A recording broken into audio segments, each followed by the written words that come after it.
Aujourd'hui, pour la capsule à Chris, l'achat de la voiture usagée.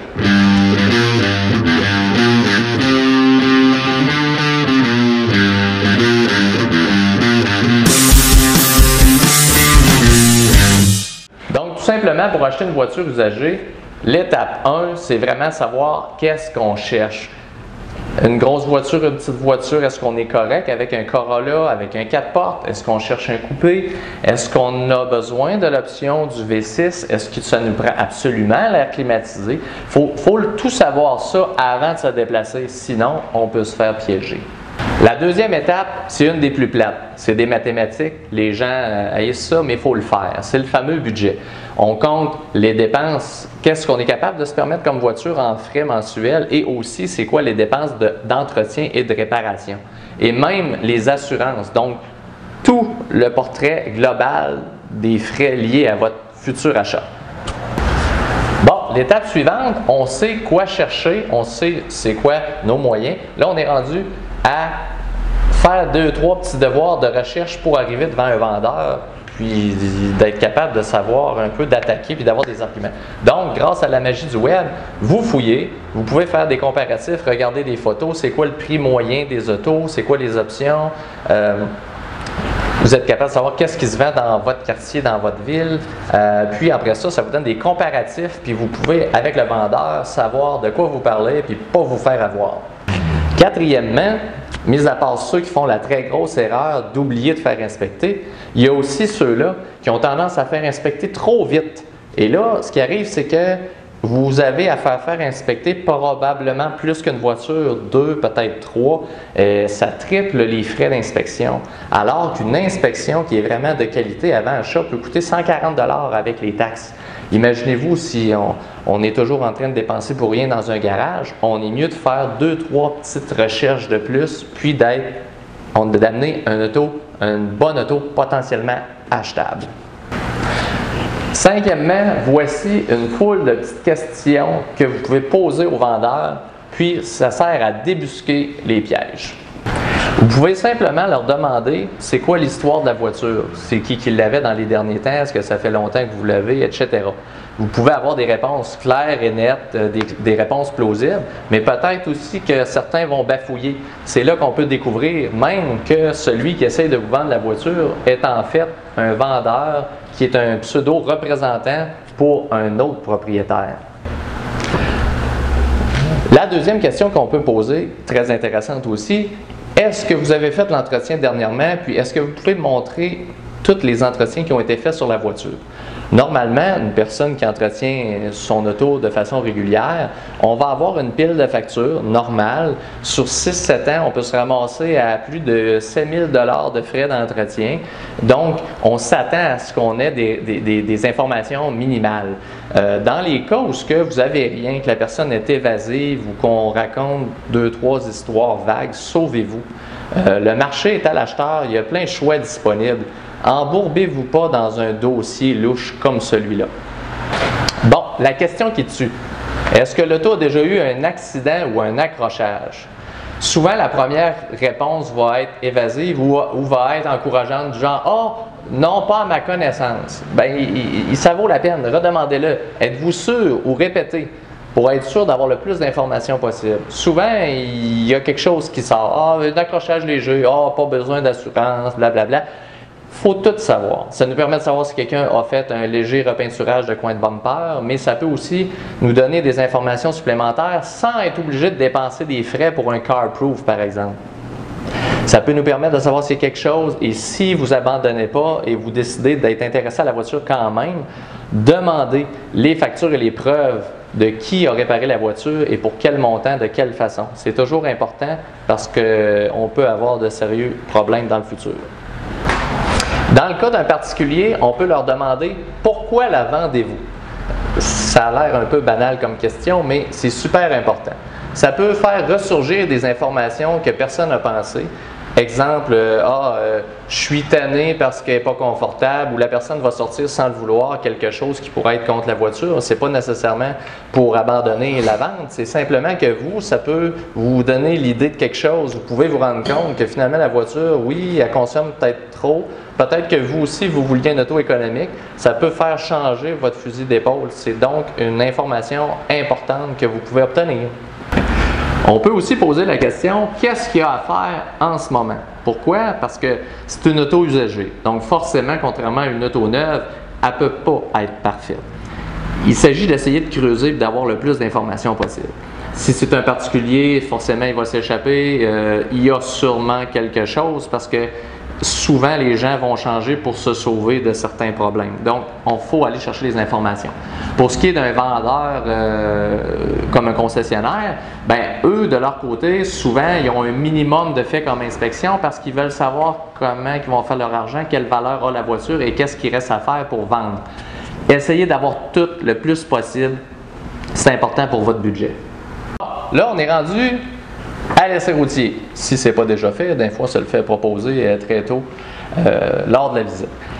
Donc, l'essai routier, c'est super important. Parce que là, à un moment donné, c'est un peu vous, c'est vos goûts à vous. Il faut que vous aimiez la voiture, il faut être capable de la garder quelques années et être capable de l'endurer.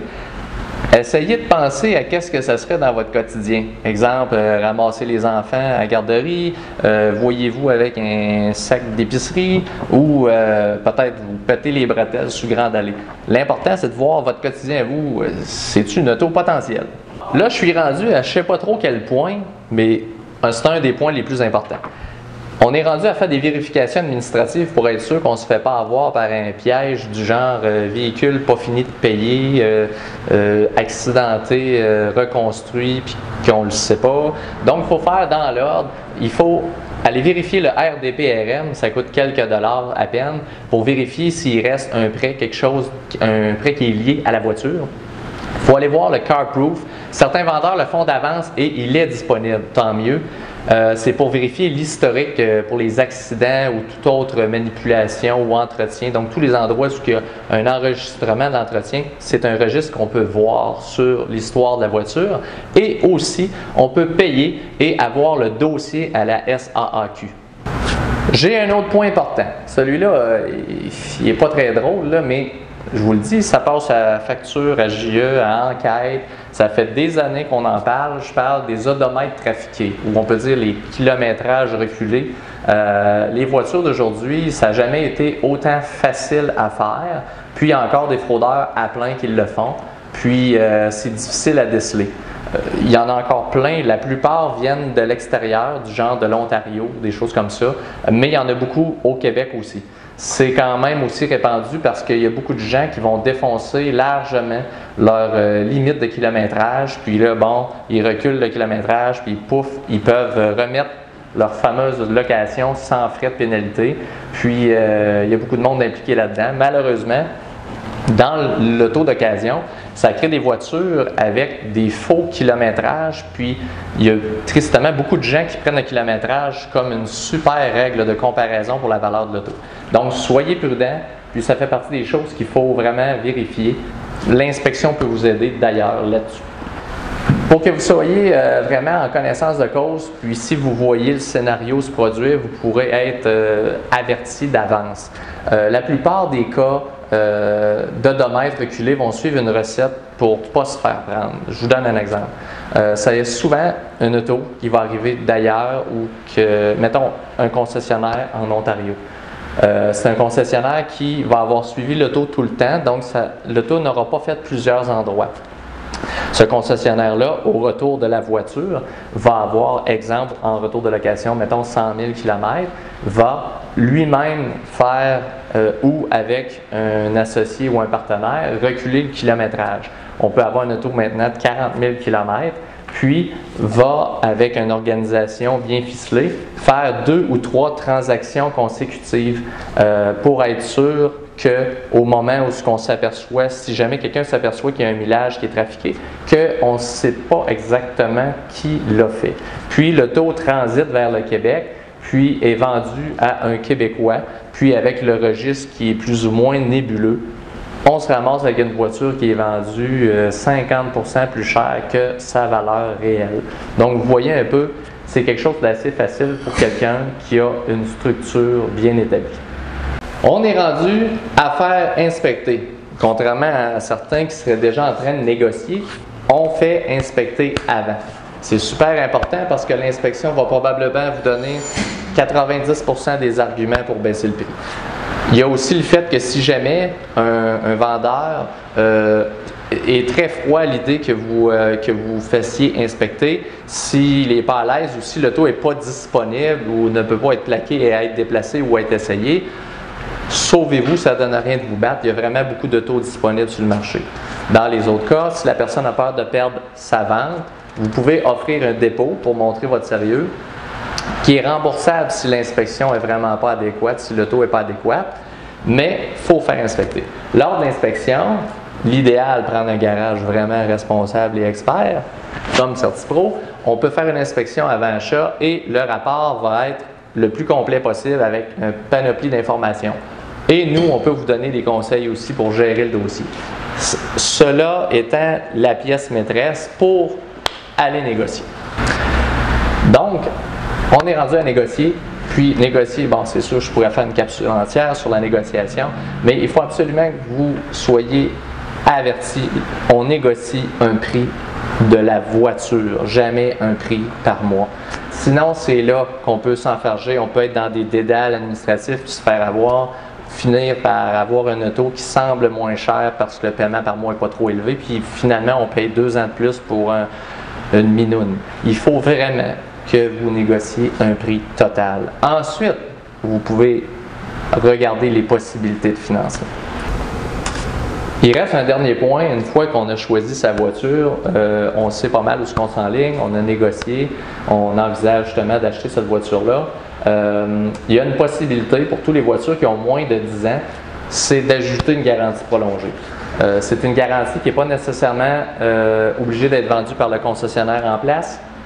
Vous pouvez même vous en munir d'une vous-même. D'ailleurs, vous pouvez la négocier elle aussi. L'avantage, c'est qu'elle, si jamais l'auto semble très bien, mais que monétairement, vous avez peur qu'il arrive une grosse malchance du genre un moteur qui explose d'un coup, une transmission qui lâche, vous pouvez vous munir d'une garantie prolongée qui va tout simplement couvrir le motopropulseur à des coûts quand même honnêtes. De cette façon-là, ça fait en sorte que votre auto d'occasion est quand même relativement fiable avec un plan B en cas de pépin. Félicitations, vous venez de passer à travers tout le processus, le long processus pour acheter une voiture usagée. Puis, je vous souhaite bonne route parce que vous le méritez bien.